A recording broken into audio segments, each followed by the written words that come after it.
Welcome back to Currently with Curator, where I share my latest style obsessions, all of which you can access through my shopping community, Curator. The biggest news ever is our winter warehouse sale, which is still going strong. While we make way for a ton of fresh spring inventory, you can save on winter favorites to get you through the season in style. I'm talking parachute sweaters and scarves, PMD beauty tools, and sunglasses from my own collection. Take an additional 30% off these products and so many more with code WINTER30 through January 31st. Trust me, you don't want to miss this one. So head to Curator.com, that's Curateur.com, and shop the sale now.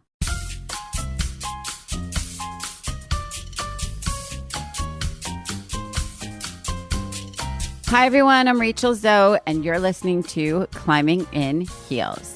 This show is all about celebrating the most extraordinary superwomen who will be sharing their incredible journeys to the top, all while staying glamorous. Today, we thought we'd bring back one of our favorite episodes from Works for Us, the episode with the outstanding lady gang, Keltie Knight, Becca Tobin, and Jac Vanek. These three ladies speak about thriving together in both friendship and business and are perfect examples of climbing their way to the top together in heels. Finding the right people to collaborate with can be an absolute challenge for most people, but for our guests today, they were actually able to find their kindred spirits and dream collaborators in each other so that they could thrive together in business and, even more importantly, in friendship. The Lady Gang is a celebrity-driven brand for women by women from the minds and mouths of Keltie Knight, Becca Tobin, and Jac Vanek. The popular Lady Gang podcast since its inception in 2015 has boasted over 100 million downloads. Holy crap, making it one of the most popular podcasts for women in the world. The show has been nominated for a Webby Award, which, by the way, my husband created, People's Choice Award, and in 2016 was named Podcast of the Year. We are so excited to say that we have Becca, Keltie, and Jac of the Lady Gang on Works for Us today. So welcome, ladies. Okay. Hi. Thanks for having us. I'm so happy you're here. This is so much fun. And by the way, just so you know, I disinvited Roger today. I heard. He was like, there's literally 0% chance that I have a shot with 4 on 1 here. And I was like, yeah, we don't want you anyway. And he's like, okay, great. I have so much work to do. I'm like, okay, bye. Well, if I had known he created the Webbies, then I would have invited him because we didn't win. Rude. We needed we needed some insider help because it was an L. Well, but we also had a show on E the year we were nominated for a People's Choice Award, and E hosts that show, and we didn't win that either. So it's kind of like bullshit at this point. Listen, winning is overrated, honestly. It is. Losing is more on brand. Listen to me. I think I always, they always say oh, it's an honor to be nominated. It really is, because winning is a very bizarre thing because it's swayed so easily. There's so many variables. I mean, you see it in award season every year, like who should have, who could have, who was the obvious choice, and then it went the total other way. So I do think just being nominated means that you kind of won. I know that sounds not real, but I think that's just the way we should think about this. What do you think? I love that. And you have the same fashion moments at award shows. Totally. There's no extra moment. Honestly, you guys, no one cares who wins. It's really what you look like on the carpet, honestly. It's true. 100%. And sometimes you don't win, but you still win. And sometimes the winners lose. You know, all the time. Wow. By the way, all the time. I'm like, that's what you're going to wear to win your Oscar? I have thoughts about that. But You're not wrong. Don't you love it when the perfect storm happens and the person that wins is wearing the best dress and they walk up there and just win? And it's like those moments really just make me happy. And in those moments, those are the seconds that make me wish that I'm like, okay, I miss it. For this 5-minute period, I really miss it, So you guys, I want to just talk for a minute about your individual backstories, because I know that you're obviously all very accomplished. You're badass, you're ballers. You all do like a billion and one things. Keltie, very cool that you were a Rockette. Yeah. I just need to bring that out because that's like a major thing. and now you're a correspondent for Entertainment Tonight, which is also a really big deal. Listen, like I think the first time I met you, Rachel, was, I mean, years ago, we used to do big fashion week coverage. Now the fashion weeks are kind of like a little less exciting in New York. But you had, I remember, the reason I remember this, you had like a white studio and there were, well, that's like very fashion, isn't it? It's like every show ever, but it was one of your fashion week shows. And like, I remember like interviewing you after you were wearing a white suit with like maybe a black lapel, and the collection had like an insane cardigan knit crocheted sweater, which I know is like one of your staples. So it's probably in every collection. But I remember like covering all these fashion shows and I was like, oh, who the fuck is wearing this? And then I covered your show and I was like, I want every single that outfit. Makes me so happy. I feel like a boho kind of girl in my heart. So it was like very much in that vein, but, and you were always so nice, and fashion people are so nasty. They treat the press like you're literally cockroaches because they know you're wearing like the Jessica Simpson version of the Manolo, and they know that in their heart. And you're like, I know, but I am a journalist and I do not have enough money for the Manolo. So I'm trying to like keep it chic at Fashion Week, but like this shit's from Target. And you were always so fucking nice. Oh, you're the sweetest. Let me tell you my thought on that. It's funny because I actually hear that, I would say throughout my career, the number one thing I've got is they're always like, I thought you were going to be an evil bitch and you were the nicest, friendliest. But I was like, God, fashion really has a bad rap. And I do say that, like, listen, I came into the business and fashion people were scary. You know what I mean? They just were. I was terrified. Everywhere I went, I was terrified. And my first and only boss actually said to me verbatim, you're way too nice to make it in this industry. Oh my God. They did. And she did. And I'll remember it for the rest of my life. And when people ask me now, sort of what's your advice to people coming up in fashion or people coming up in any business? And I do think you can win and be kind. You have to have 100 eyes open at all times. You do. And little naive me definitely did not have my eyes open all the time. But I think at the end of the day, I just don't think you have to shit on people to succeed. I just don't buy that. And I also have always been about relatability. And I know that people are like, oh my God, you can only wear that because you're you or because you're this or because you're that. And I actually don't subscribe to that. So the mission behind my whole brand has always been, let's live your best life, and you can do it no matter what your budget is, no matter where you live, no matter what you're getting dressed for. Dress for you, and have fun with it. And I don't judge people. And I think people think like I look at them like, oh, don't look at what I'm wearing. Don't look at it. And I'm really not looking at what you're wearing. That's what's so funny. But yeah. Okay. So Becca, quite accomplished as a singer and actress, everything. And I don't understand, and also a dancer. And I don't understand why everyone can, like, I'm confused why actors not all of a sudden, but can always like sing and dance. And like, it's like this gift, like you get this like wand over your head when you're born. And they're like, I'm going to give you the gift of dancing, singing, acting. And like, I just don't get it. It's like, I remember when Reese Witherspoon did like Walk the Line. I was like, I don't get it. So she can sing too. Like I'm confused. It's literally like God was like, okay, I'm going to put all the talent into these select people, right? And what all is the that? rest of us get nothing. I can do none of them. None. So it's just an all or nothing then. Yes. I will say that now more than ever, every celebrity seems like they can sing because the technology in a recording studio is next level. So I will say that it's not always the greatest talented singers. It's the most confident actors who think they can sing. Okay. Maybe. And then I'm not buying it so far. But also, I think you're being nice to civilians. But a lot of us, it's misplaced confidence, first of all. But the other thing is a lot of people started, myself included, as like musical theater nerds. Right. Like I was a junkie for Annie and Thoroughly Modern Millie, like Sutton Foster. So was I, but I can't sing or dance. Loved Annie. Know every word. Every word. Yeah, you quiet over there, Rockette. But I locked myself in my room every day and like belted out soundtracks to Broadway shows. Like I was a total dork, and I finessed whatever that skill was to the point where I could get paid for it slightly. No, but see, true story. I actually hear that quite a bit from my like talented friends and clients over the years. They're like, I literally was like a theater nerd that locked myself in my room, sang at the top of my lungs. I didn't care who was in my house. I dressed up like all the time in like costumes and played different characters and played different roles in my family. And like, so I think it is really this gift. And then you decide if you're going to nurture it, which is not easy, by the way. No, I'm still trying to figure out that part of it. I think you're doing great. Great. You have a new show on Disney Plus, which is very exciting. So exciting. So I'm pretty sure you're going to get paid. Turner and I did get paid.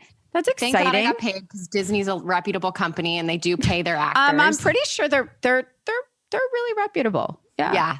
It's Turner and Hooch. And actually, I watched the first 3 episodes with my 9-year-old nephew, and like 6 minutes in, he said to me, you know what? This is a really good show. And he's tough critic. They are the toughest, most honest critics. I have a 10-year-old son and a 7-year-old, and they hold nothing back.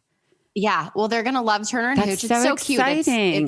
Cute. It was a really fun time to shoot. We were up in Vancouver and just like drooly dogs everywhere. And I got to wear power suits and I got to wear some Manolo Blahniks, actually. I mean, the real ones. Full circle. The real ones. Because it's Disney. I love it. So you had like an SJP moment. Yes, for sure. A lot of them running around Vancouver just instead of Paris, but cool. Yes. Yeah. Okay. Slightly less chic. She had to wear a shimmer tight. She plays a lawyer. And so she had to she would post these pictures on Instagram. I was like, I'm sorry, are you wearing hose? A pantyhose. And like a nice curled hairstyle. Rachel's a perfect person to ask this question. We have an ongoing fight in Lady Gang. Is it panty hose or panty ho? HOSE. HOSE. There we go.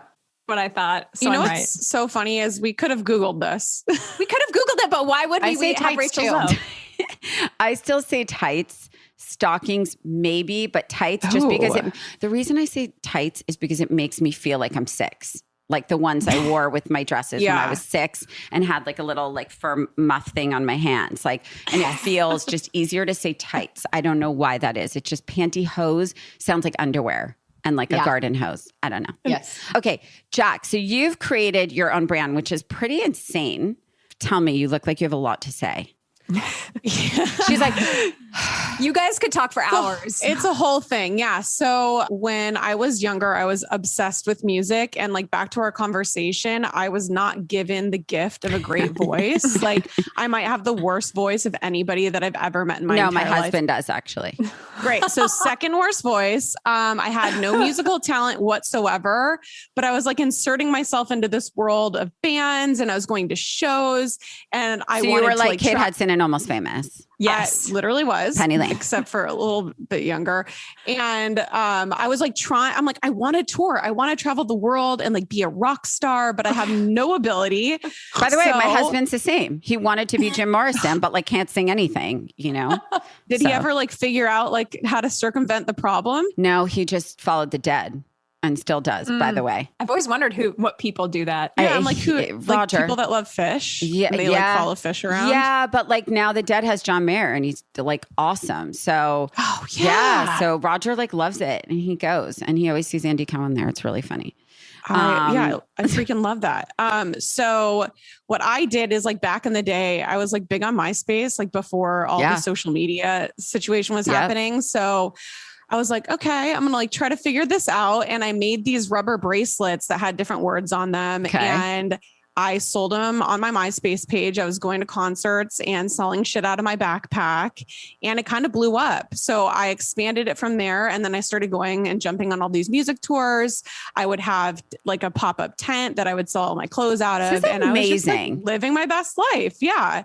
It was really fun. And I got to like live that rock star sort of a lifestyle with zero musical talent. But now like really major people are wearing all of your things, which is incredible. Like Joe Jonas, Vanessa Hudgens, Cara Delevingne, who's probably the coolest of everybody, right? I want to be as cool as her. Oh my God, I love her so much. She's so dope. She's so dope. And she's so nice too. It's crazy because it's like, I mean, back in the day, like usually I could tell when a celebrity, like I knew somebody who knew them, so I could like gift it through people, or I knew them personally.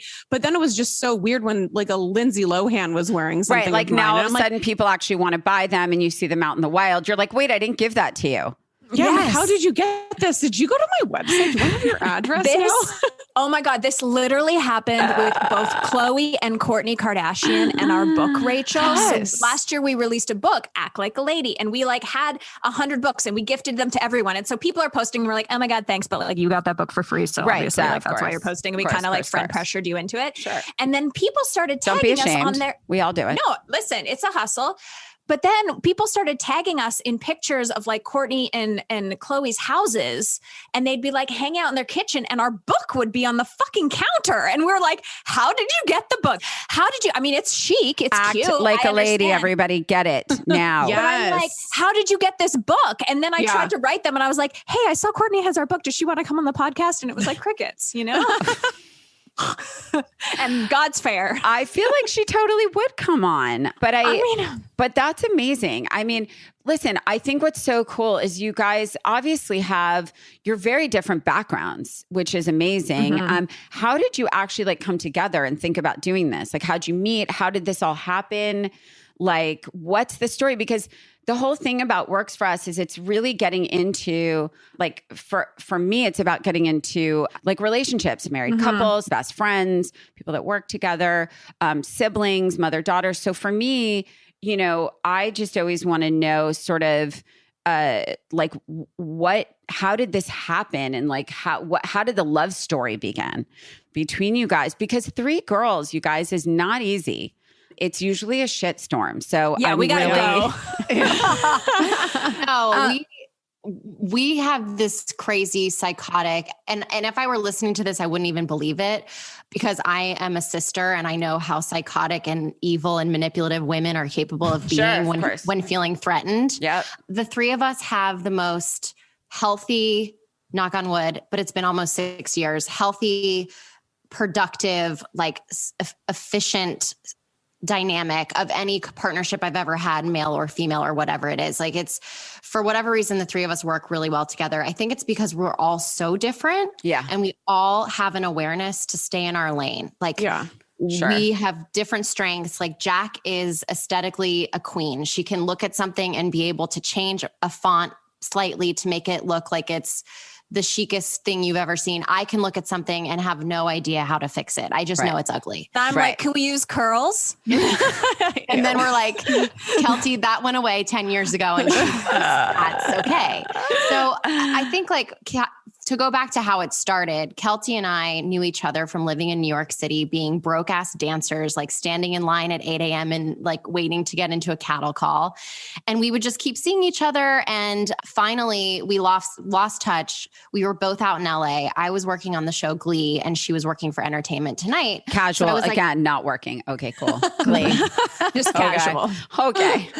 So I was working on the show and I had just moved straight from New York City to LA to be on this show. So I'd never done TV. I'd never done a red carpet.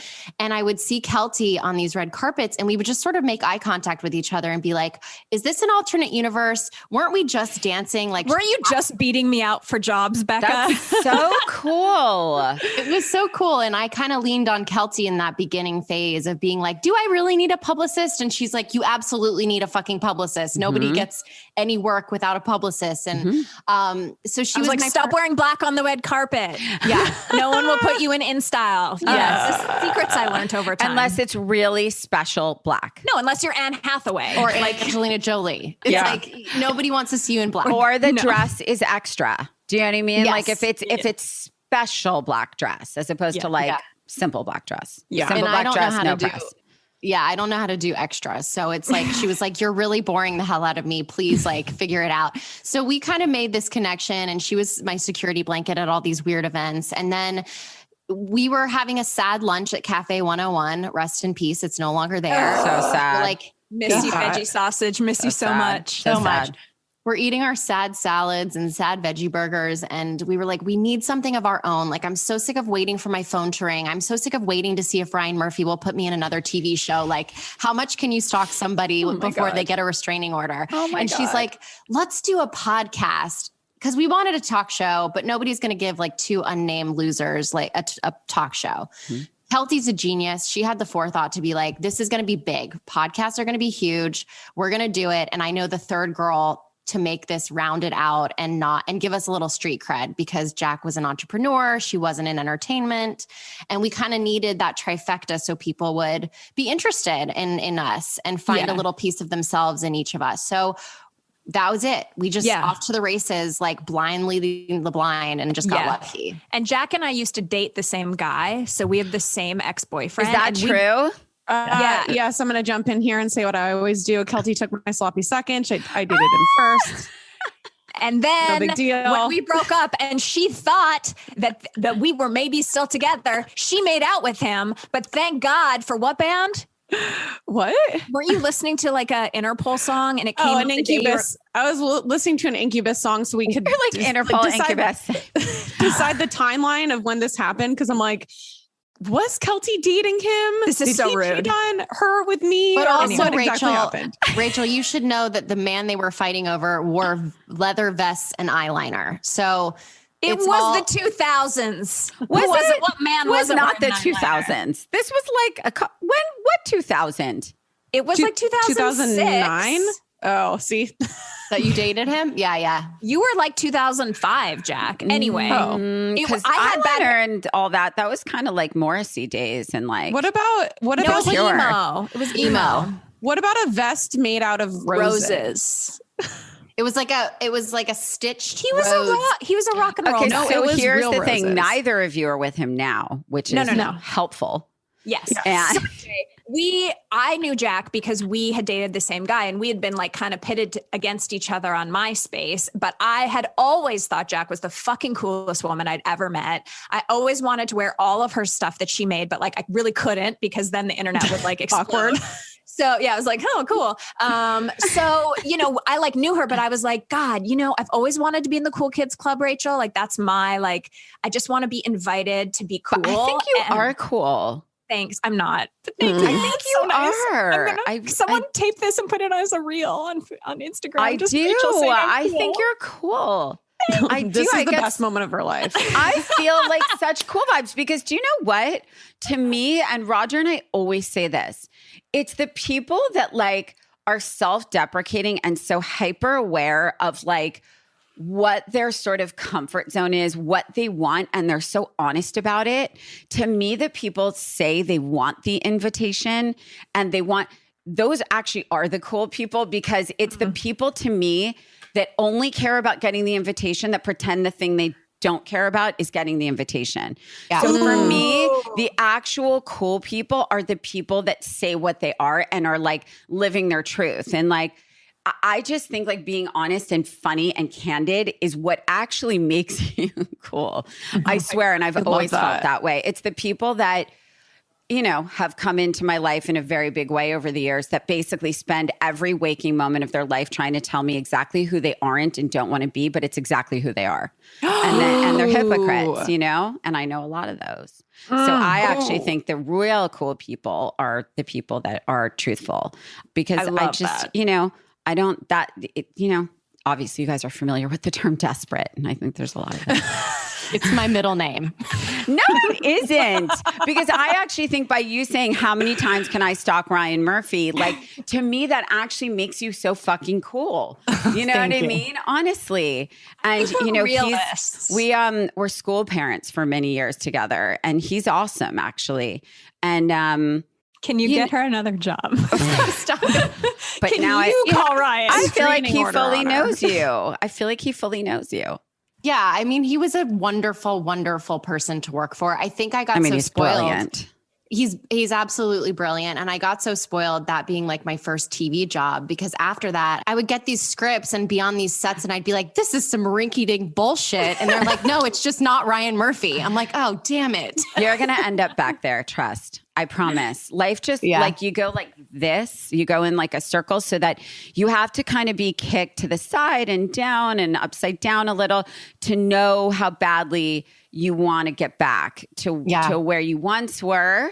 Mm-hmm. And, they always say it's like getting to the top is easier than staying there, right? It just is. And that applies to every job, no matter what it is. It's just, it really applies to the iTunes charts when you're a podcaster. That's for sure. Launch big, and then that algorithm really fucks you. But Rachel, I was going to say, you were talking about working together. Yeah. I think the secret sauce for us is this level of compassion and honesty. Yep. So it's like, we do not let shit simmer. Like if something's going on, if someone's fucking up, if someone is, doing and emailing in a weird, that's actually mostly me. Like we nip it in the bud right away. And then also having compassion for each other and the way we work. Like I am an A-type, like I sat up all day yesterday writing emails and then like sent them out this morning and like, listen. Yeah. Jac's like, I got to work at 11 o'clock at night because that's when I'm productive. Sure. Like, that is not my schedule, but I'm very compassionate to like, okay, I'm not going to hear from her about this font at 11 a.m. because that's not her, And so I think having that understanding of not trying to change people. Yep. It's a secret. I think that's a really important part because I think there's a lot of this that is acceptance. And I think working together as, as friends and business partners now. I mean, was there ever a time where you guys were not friends and it was like just strictly professional and you guys were like, or have you always just been this like super synergistic girl group? It's funny because none of us were really that close when we started the podcast. Like Becca and I hadn't even met each other. You're like, I didn't even like her. Yeah. I'm like, who is this bitch? I don't know her. Her and I had never met before. And we met for the first time as we were going into our pitch meeting for our network. And I was like, hey, I'm Jac. She's like, hey, I'm Becca. And then we go in the room and we're like, yeah, so our podcast is based on like mimosa brunches with your besties. And we just kind of went into it. But that's kind of part of the secret sauce too, is because none of us were really that close to begin with. We've grown to know each other through the podcast and through being business partners. And that is the reason why I feel like it's kept us, like our relationship so good, because we're still not best friends. We don't hang out outside of work for the most part. Because our work is so fun too, we get to know each other on the podcast. Of course. That's where there's like a level of professionalism and respect for one another, because we don't have this weird dynamic going on underneath the surface of like years and years of friendship and weird stuff bubbling up to the surface. So that's kept us kind of in like a really, really good, healthy place. Well, I actually love your business. I mean, you guys have done a book. You were obviously on a show. Your podcast is hugely successful. I mean, did you ever think that like the brand would manifest itself in so many ways? And like, what do you share the same goals for the future, or do you just kind of like roll with it? Because, for me, people always ask like, how do I do what you did, or how did you become? And the truth is, I never really scripted it. I never really laid it out. I just kind of winged my whole way through life. And if you ask anyone on my team, I mean, I literally I really do wing it, because I find that if I plan it, if I try and set these goals, then if I don't hit it, I'm going to feel like I failed. And, I'm such a Virgo that it's like, and I never get complacent, but I think I always feel like I have so much more to do. So I guess with your brand, what, like, have you done everything? Do you have a million more things to do? Like, what are your thoughts? Like, what's the plan, if any, or do you just roll? Well, this is like the beauty of it, is that Keltie's the one who makes these like manifestation lists. They're like taped to her mirror.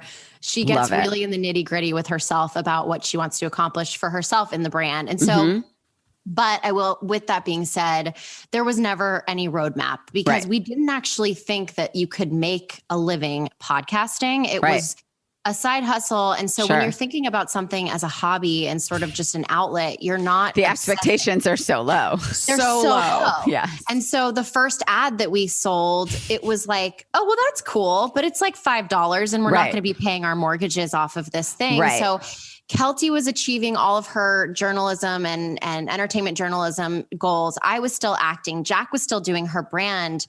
And we would come together to have this like fun time for an hour a week. And it's like, when you're busy focusing on all these other things that you have these high expectations for, you come into this other like venture so free, lightly. Yeah. So lightly. So lightly. And the freedom to just go through the doors that open and have the meetings that come to you. And it really we did work our asses off, not to say that we didn't invest a ton of time and energy and our own money into it in the beginning, but like it was almost so easy because we didn't have expectations. And we never in a million years thought that we could ever build any kind of like brand. To us, it was hilarious that it was even referred to as a brand for the first 2 years.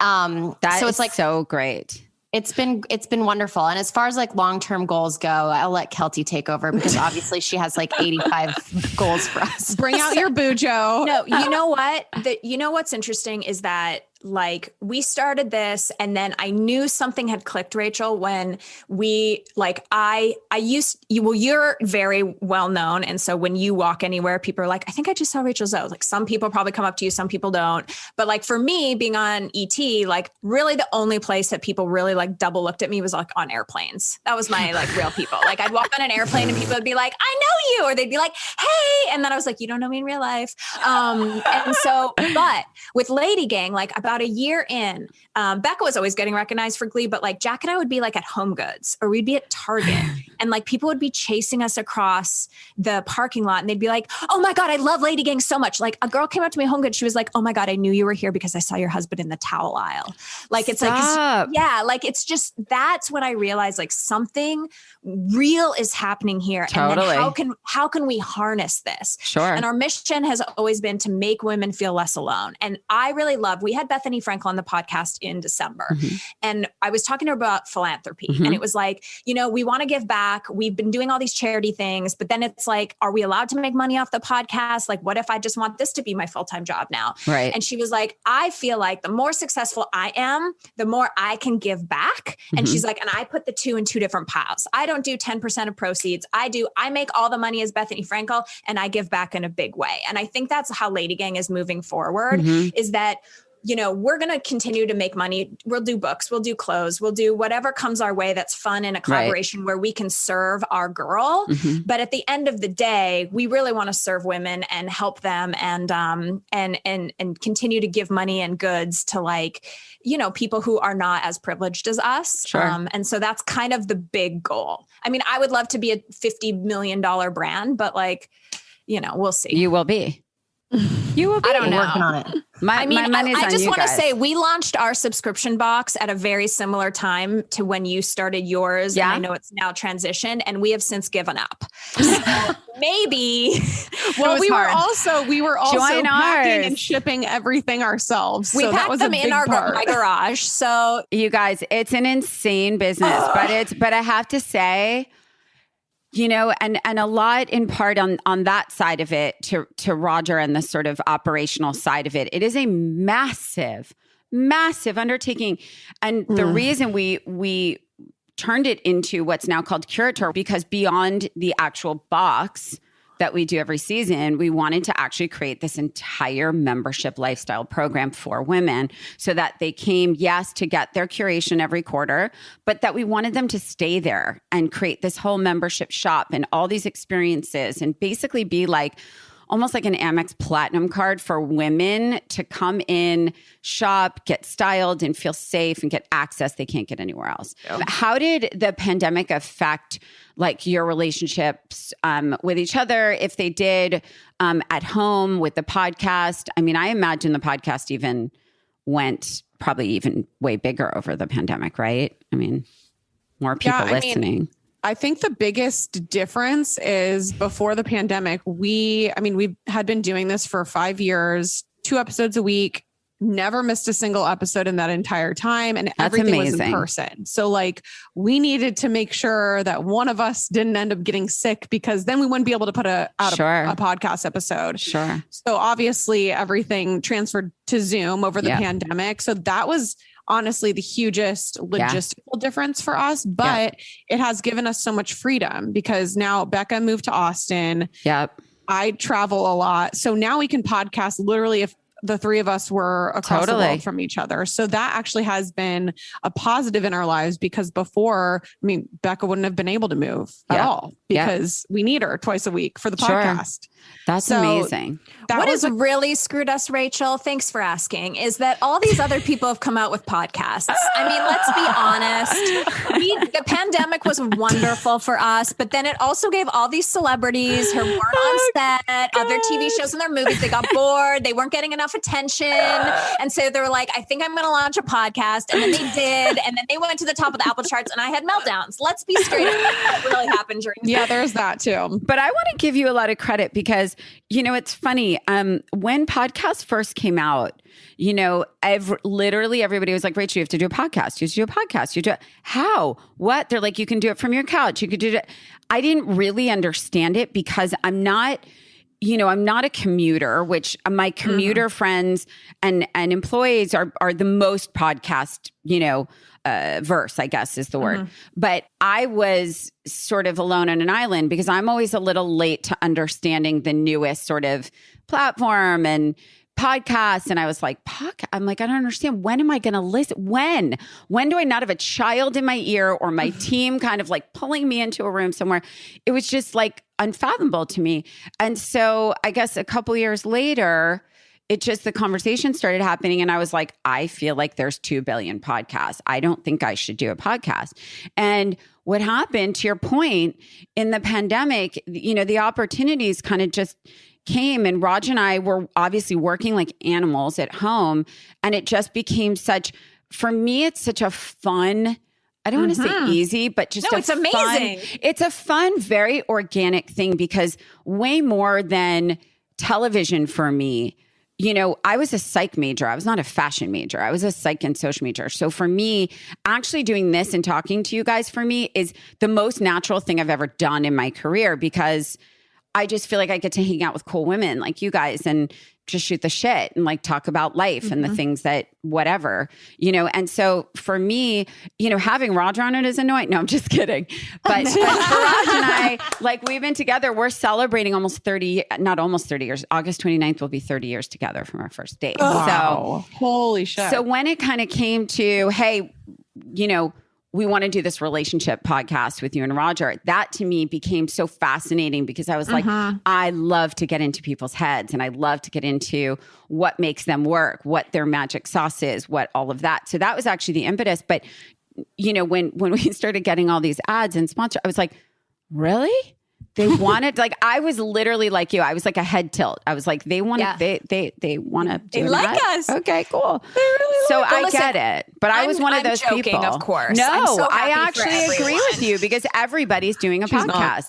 I don't disagree with you. What's really great about it, Rach, is that when we first started, right, the ads that were coming to us were man ads. Because the only people really doing podcasts were men. There was sports, and there was like Adam Carolla and Howard Stern, technically, like totally, in his podcast, like you know, like and sports so radio. We had like ZipRecruiter, who we love, great thing, but it was like a lot of men ads. Yep. And we could not get a female brand to sponsor the podcast. Wow. What's happened now with female. Everyone starting these podcasts during the pandemic, and so many A-listers and recognizable names. Yeah, sure, it's a challenge to still like make room for us, but at the same time, it's like every major brand. I mean, our brand sponsors are Vogue, Chanel, like Disney, like crazy aren't you brands. Dead? Like, I feel like you have fully made it, you guys. When we got the Chanel ad, I was like, I'm sorry. Dead. I'm sorry. I was like, yeah, babe, I don't think you're waiting for the invite. I don't think you're waiting for that invite. I think it's like you guys are going to get front row seats everywhere. The level was never there. That level of ad is only because the A-listers have come and recognizable people are now doing podcasts, that they can go and be like, oh, we should be working in the podcast world, and that's an incredible gift. Yeah. Well, because I think podcasts are the jam. Yeah. And I actually think, Well, what I actually really love about podcasts is that you can't see anybody. You know what I mean? It's actually what made me love Clubhouse. I actually loved that there wasn't like a narcissistic element to it. It wasn't like you had to get hair and makeup. You had to like be judgy. It was just, you're actually just listening to voice, which actually makes you listen rather than get distracted. So I actually thought that was fantastic. But I think you guys have created a movement. I think you're so impressive. I really think all of you are amazing. And I think you've fully made it. Thank you. I'm sure I'm sure the best is still yet to come, but I am super impressed with all of you. What's the biggest, if ever, have you ever gotten in like a fight and just like, did it last or was it dramatic you could say no, by the way.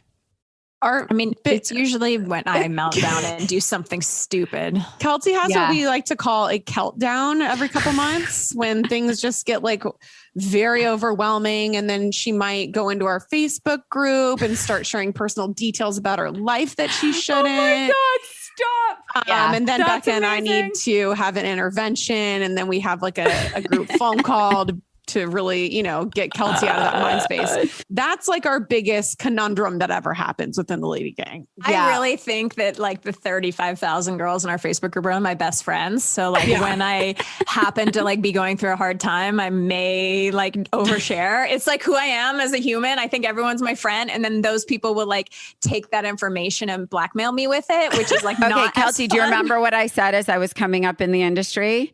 You have to have 10 eyes open all the time. Yes. Because I'm telling you, being naive in this industry will just never help you. It will only hurt you. And I am the same. I am guilty of the same. And I have learned the hard way. So Keltie's thing to she's learn. Not even naive. She knows better, but she does it anyways. We had to have a conversation during COVID where I almost drafted a contract to say I will not post in the Facebook group without checking with my business partners to approve the content going up. Like it was like 3 strikes and you're out. She had like 13 strikes. And finally we were we know that you love sharing. And we know that like Keltie was also, fun fact, one of the original bloggers. Like she was one of I could see that. And she made friends by sharing her life. And she really is somebody who she just genuinely wants to do that. Like it's her way, it's her therapy, if you will. By the way, I think, listen, to go to that for a second, I think social media, look, if I was more that way, I'd probably have 10 million followers. You know what I mean? I have 3.5 million followers. The reality of it is, I think the people that share and expose and really feel, they really show the real vulnerable moments and things like that. I try to share enough, but I really keep a lot in tight. You know what I mean?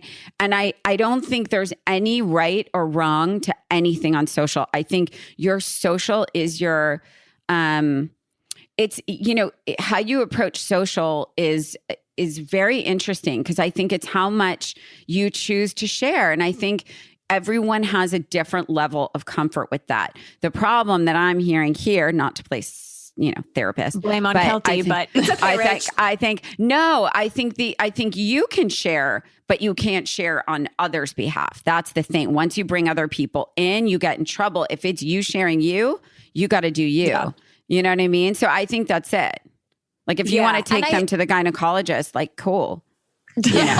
She will. I will. I know she will. And she just took her Instagram following to Dr. Diamonds where she did. You saw the diamond facial. Got that chin back, baby. No, but I actually learned a really hard lesson. I've learned hard lessons over the last 6 years with this because I love all these followers and I do consider them like friendly. And recently I had a fan of ours who was a longtime fan and had been DMing me, but there's like all those sections of DMs now, like where you can't see who's DMing and like, I can't look. And then like, I might see Jac's, but I don't see this other, he, I guess this fan had been DMing me for like months and I hadn't liked it or responded or whatever.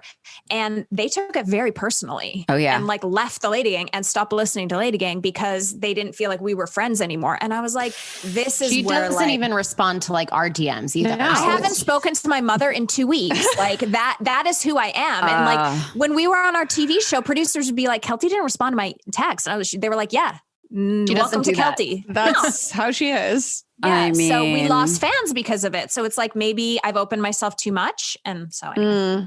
I think it's always cool to address it.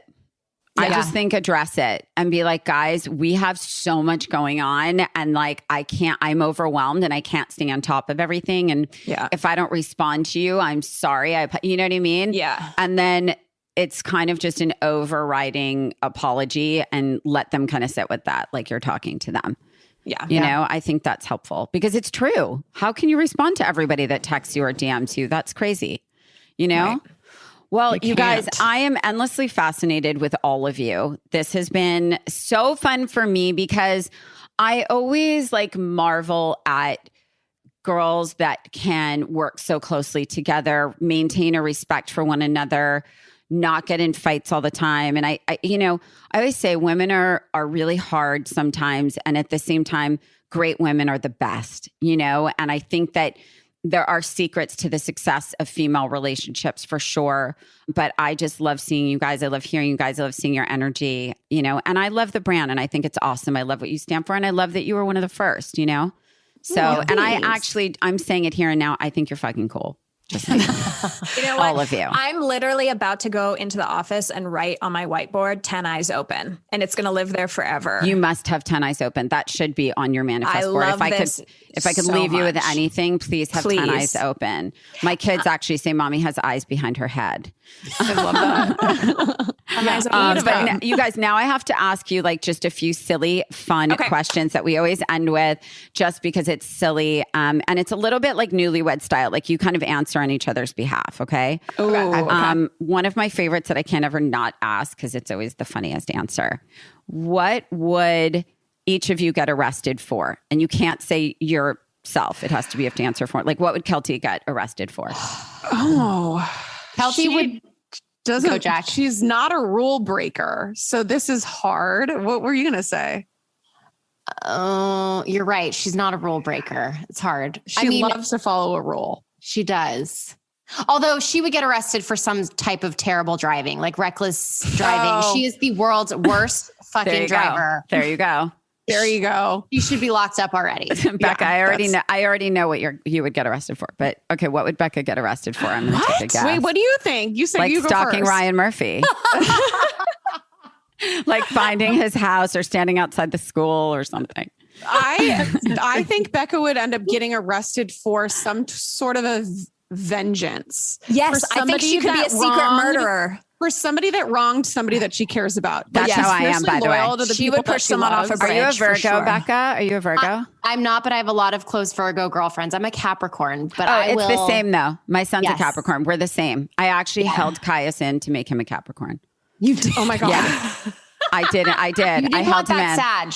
I did not want a Sag. And so I literally said to my OB, who's also a Virgo, she was like, you need to hold him until the 22nd. And lo and behold, 22nd, he came.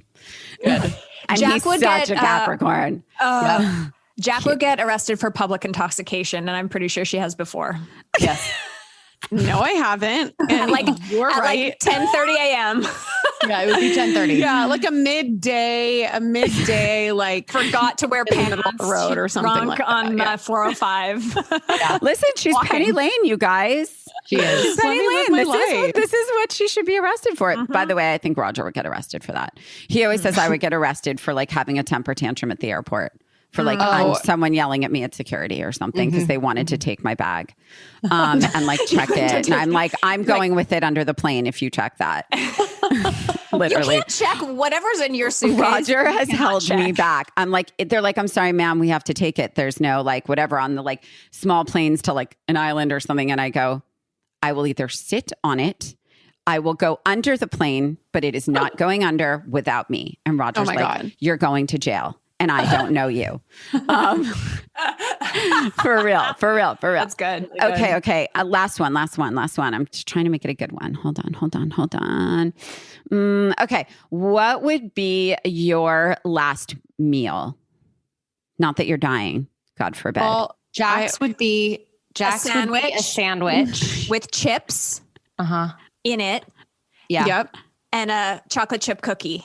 Yes. You know, Jac, I'm feeling like you'd be best friends with Roger. Him and I like are kindred spirits. You really are. Like, he just wants to live like a male Penny Lane, and like, you mean while he was like an investment banker, but trust me when I tell you, like, he's living a double life. I know. I feel like we need to be besties. I promise you would be. That's amazing. So Keltie doesn't really eat real food. So no, it's the veggie burger. No, it's the veggie Fat Burger. From Fat Burger. But which one? Yeah. Oh, from Fat Burger. They have an Impossible Burger with a skinny fry and a Diet Coke, but I've recently given up Diet Coke again for the 100th time in my life. Oh my goodness. I pull it from Roger. It's really, he only is down to like half of one a day, but like it used to be really intense. Ooh. No aspartame, guys. Anything no aspartame. No, none. Drink alcohol, just don't have aspartame. Yes.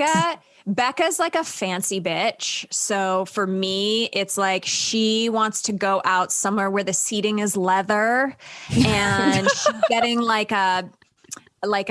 she would go where Salt Bay is feeding. Oh, okay. Salt Bay, like she's having a Salt Bay meal, I think.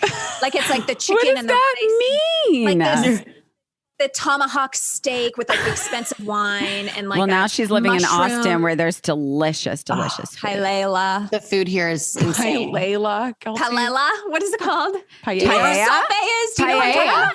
Like Salt Bay seasoning? No, like the you guy. know the Salt Bay guy that does the little. What is Salt Bay? Salt Bay is like a hot chef, and he feeds you. He comes out to the table. He's like so sexy. He's like in a white tank top and a little like Olsen glasses, and he comes out and he serves you the food. And at the last thing, he like takes the salt and he goes. He became like a meme, like a social media meme. You go look up Salt Bay. Anyway, she would have a Salt Bay meme. Oh my God. Stop it.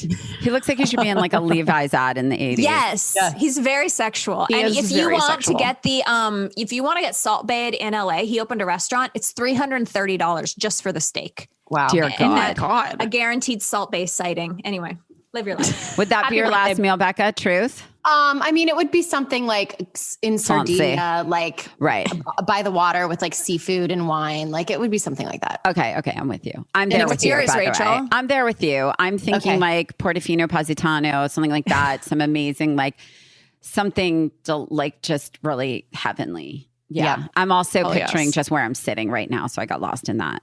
Yeah. And then you're whatever you feed me, I'll eat. Totally. You know, what your hair product smells like, what perfume you're wearing. I'm definitely in a caftan, no matter what it is. Eating my last meal in a caftan for sure in diamonds. Wait, Rachel, let's just end with this story. Tell me. I had a caftan disaster that I can't wait to share with you. So I was judging Miss Universe, and the dress I wanted was not available from like the rental house that you wear, like or you rent a fancy dress if you're a regular bitch like me. Yeah. And so I had to go in the morning before the flight, and I was like, I need something. And then I sent this picture to Marcella, and I was like, I just held it up. I didn't even try it on. I was like, what if I just do rich lady caftan? She's like, chic. And so then I didn't realize it was a 14, which is not my size. And then I got to Miss Universe in Miami, and I put the caftan on. It was fucking explosive. And then on top of that, I got this idea throughout Miss Universe. It's so glamorous. There's so much makeup. There's so much hair. I got the idea. There's so much sequins everywhere.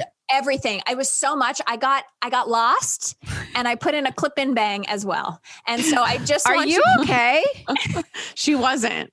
It's like I need you how to countdown. I need you to see the photo too. Like I love Keltie, and normally I tell her she looks beautiful always, but I'm telling you, this was like the most missed fashion moment that has ever existed. Oh my God. Looked like she was like 75 years old. Oh shit. Do you know what? It's not even the caftan that's killing me. It's the hair situation. I know. If I had done what like happened? a low slick bun, it was the hair and makeup team. I got really, I was like big hair.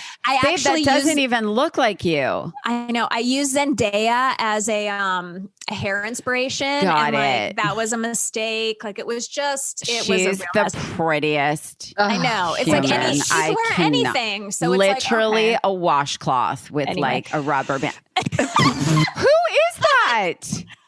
I'm 66-year-old. Babe, that should be your profile pic.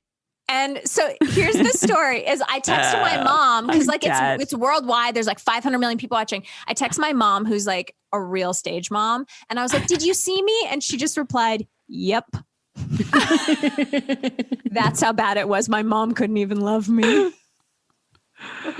Babe, you look unrecognizable. I know. Unrecognizable. That's why I'm so freaked about like if you actually showed that to me, I actually in no life would have been like, oh, you look interesting there. Like I wouldn't have even thought that was actually you. I know. So anyway, not everyone but it's okay. can wear Listen, a caftan you live and you learn. Last meal. I won't be wearing a caftan ever again. I'll tell you that That's much. not true. You just chose the wrong one.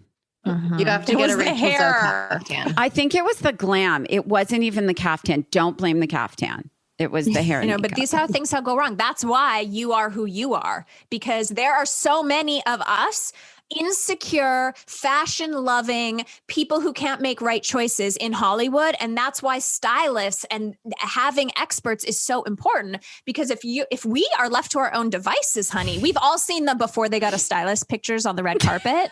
We're Ashley Tisdale, 2003 with a jean and a skirt and a belt, oh, you know? Dear God. Listen, you do you, and don't run from the caftan. It's just the hair and makeup. I say this till I'm blue in the face. Hair and makeup is equally as important as what you wear, sometimes even more so. I hate to say that as a stylist, but true. And I Rachel, will leave you on these parting words. Okay, I love you guys. You're the one that won't stop talking. I'm sorry. I love you so much. I feel cool. Okay. Thank you for having us. This is our first fight because Keltie won't shut the fuck up on your podcast. She won't. I love you all. Bye. Bye. Thank you. I didn't realize the time. Bye. It's that time in the show where I answer 2 listener questions. So let's see what we have today. I actually pulled this question from an Ask Me Anything that I did over the weekend on my IG story. Okay, so the question was, if I could style anyone today, like a dream client, who would it be? Someone alive today, I would say probably Margot Robbie, Dakota Johnson, Cate Blanchett. I mean, there's just so many fun people to dress right now. But of course, like Bella, Gigi Hadid, Hailey Bieber, I mean, Beyonce. Shall I go on? Okay, what is your go-to rain or winter weather footwear? I feel like everything is so chunky and ugly. I actually think now more than ever, there's really chic, like weatherproof chic footwear. I do think when in doubt, like a great rain boot is still like Hunter. I think they're still so incredibly chic. And the equestrian look has never been bigger than it is now. And I also love like a shearling lug sole boot. And honestly, everybody makes them in every price point. And I think those are great. My winter weather boot, I mean, I have some faux fur boots. I have some shearling boots. But of course, mine still are on like a 7 or 8 inch heel. But don't listen to me. You might slip and really hurt yourself. But yeah, I think there's tons of options out there now. From Uggs to Jimmy Choo's to Saint Laurent's, Zara. I mean, the list goes on. There's so many great weatherproof boots. So good luck and stay chic. And when in doubt, try a Hunter boot. Don't forget to submit your questions for next week's episode. All you have to do is DM us your questions to @ClimbingInHeelsPod on Instagram, and I might just answer your question.